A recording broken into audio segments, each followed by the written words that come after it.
14 years ago, Mrs. Patricia Gregory's yacht was wrecked in the South Seas. 14 years Mrs. Gregory has searched the world over in hopes she might find her little daughter Joan alive and well, though the world has always believed the child was lost in the shipwreck. Now the Gregory yacht, the Joan Gregory, is on the high seas, once more searching for little Joan. Captain Bradford is in charge of the cruise for Mrs. Gregory, and Jerry Hall, a young amateur radio operator from California, is with them. The yacht is 5 days out of Los Angeles, running through the South Seas. We find Mrs. Gregory, Captain Tex Bradford, and Jerry Hall in the chart room on the Joan Gregory. Gee, but it's great to be really in the South Seas with you, Mrs. Gregory. Now that Captain Bradford has quit being suspicious of me. You could hardly blame him, Jerry. We didn't know there was another radio in the country that would receive on that wavelength, much less transmit on it. Oh, forget it, son. I guess you'll do. I only hope we won't be disappointed. If we do locate this island, and if the little girl on it is... Oh, if she only could be my little Joan. Now, Patricia, don't get too worked up over this story. But this is the real thing. I know it is. Nobody would make up a story like that about your little girl. And look at the way those mysterious radio messages have kept coming in every day we've been at sea. I know, Jerry, but people have made up some wild tales to try and get some of my money. You know, I've offered a big reward for news of Joan. It's swell you named this yacht after her. I've thought and prayed of nothing but Joan for 14 years. Now, I may be near her at last. Well, if there's any truth in this story, we'll soon know it. We're about 4,000 miles from Los Angeles. Are we getting close to the island? We're getting close to the spot on the chart where the old sailor said the island was, if that means anything. We've just got to find an island where he said it was. But the chart shows there isn't an island anybody could live on within 100 miles of the position the old man gave. Right, Jerry, and the chart is probably correct. We'll keep looking around. A lot of ocean in this vicinity. And if there is such an island... Tex, you do think there's a chance, don't you? Now, don't get your hopes up. There's always a chance of anything happening in the ocean. Come in. Come on in, Skipper. What's on your mind? Radio. What about the radio? Message. What about? Sailor. Let's have it quickly, Skipper. More news about the island? Nope. Come on, Skipper, out with it. What about the old sailor? Dead. Dead? Dead? No more news, eh? Nope. That all there was to it? Yep. Then we know as much as the old sailor will ever be able to tell us about his magic island and the little girl on it. I'm afraid so, Mrs. Gregory. But if the old man told the truth about the position of the island, we can find it easy enough. That all, Skipper? Nope. Got something on your mind? Yep. Let's have it. Come. Me? You. I'll be with you in a minute, Skipper. We've got a little work to do on this chart now. Now. Important? Very. Okay, you and Jerry work on that chart, Pat. I've got to go up on the bridge with the skipper. Gee, Captain Bradford's sure a dandy fella, isn't he? I think so, Jerry. Uh-huh. I can see you do. Why, Jerry. Oh, I don't mind. It's all right with me. Well, thank you, Jerry. Oh, that's all right. Say, there's something I don't quite understand about this boat of yours. Oh, yes? That funny old guy that was just in here and won't say more than a word at a time, he's the skipper, isn't he? Yes, and though he does have a peculiar way of speaking, he's the best yacht captain I've ever seen. Oh, sure. Anybody can see he knows his business on the water. But what I mean is, well, you call him skipper and Captain Bradford captain. Now, all the boats I ever heard of, there was only one skipper, and he was the captain. Or only one captain, and he was the skipper. Or only one... Oh, now I'm all mixed up. That's easy, Jerry. The skipper, Captain John Craig, is captain of my yacht.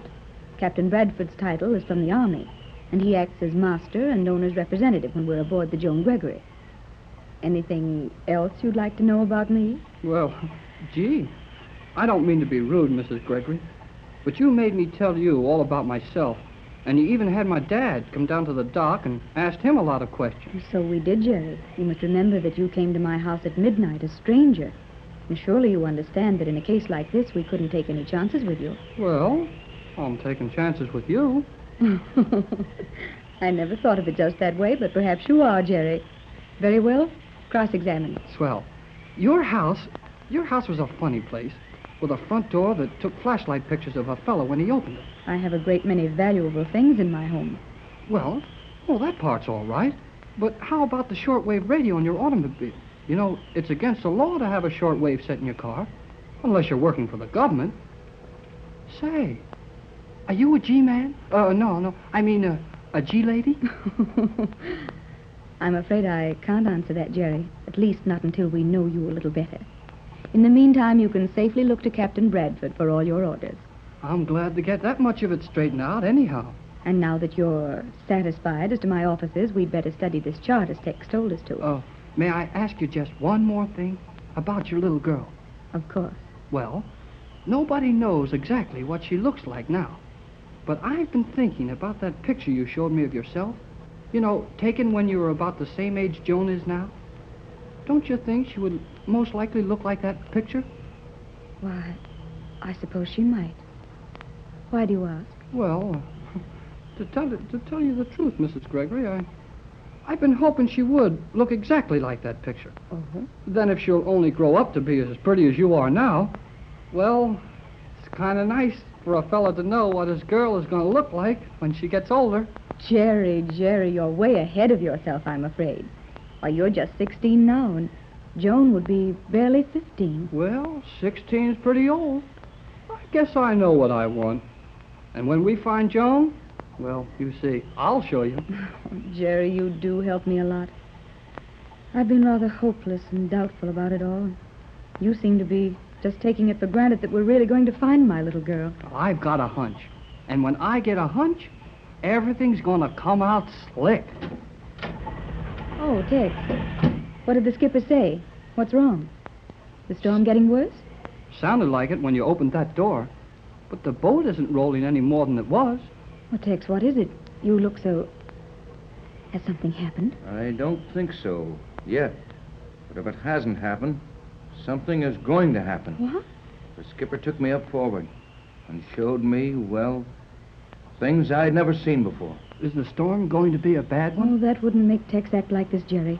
He's been through a lot of storms. But this is different. This is one storm we can't go through. What? What do you mean, sir? Just what I said, son. And if it doesn't make sense to you, then we're in the same boat. Tell us what it is, Tex. Jerry and I aren't afraid. What's going on? I've been standing up there on the bridge with the skipper for 10 minutes.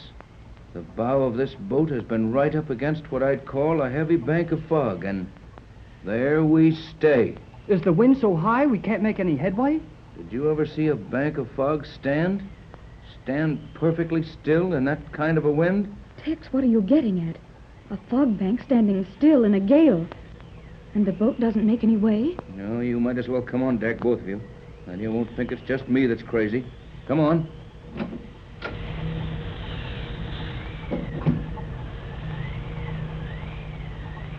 Now, come up forward and see it for yourselves.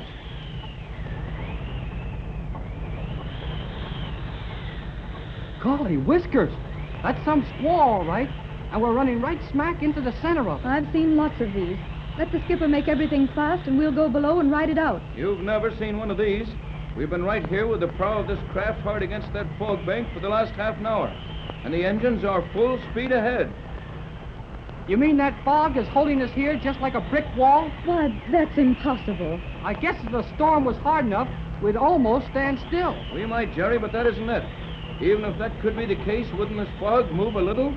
Wouldn't the roll of the boat change? And look around you. Wouldn't the storm be going someplace? Golly gee, you're right, Captain.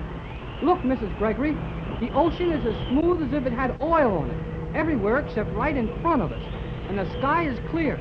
There is something funny about this. What can it mean, Tex? I never heard of anything like this before. It's weird, uncanny. Just a smooth mountain of fog ahead, dead ahead. We're on the edge of a roaring storm, and yet we can't be, for all's clear around us. The motors are nearly tearing the boat to pieces, yet we don't move. What is it, Tex? What is it? Now, don't get excited, Mrs. Gregory.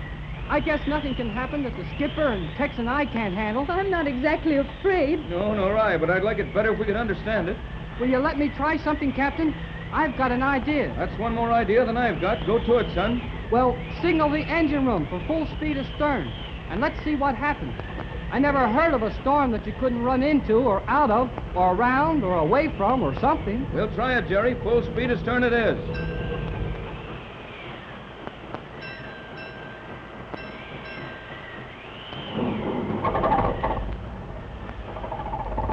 Now they're coming. It's pulling hard astern now. But we don't move. The yacht acts as if she was tied up by the bow. We don't move, Tex.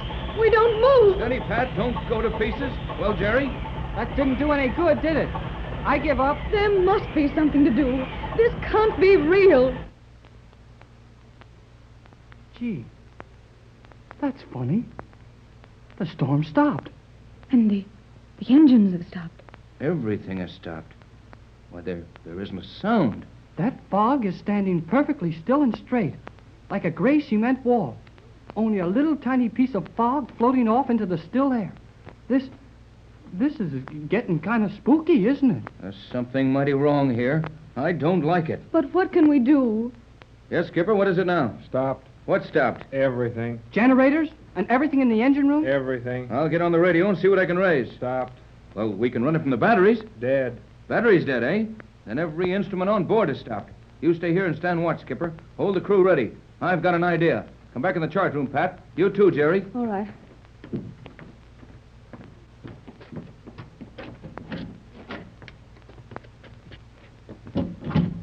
What are you thinking of, Captain Bradford? Look at this chart. Oh, our position doesn't mean anything if the instruments are out of order. But the instruments were all right just as we hit this thing, whatever it is. We haven't moved since. There. Right there is our exact position. Look at it. Oh, I see it now. Look, Jerry, we're there. This is the spot. Then our position is right. The old sailor said, yeah, the ship won't move. That bank of fog. Sure it is. It must be. This is the magic island.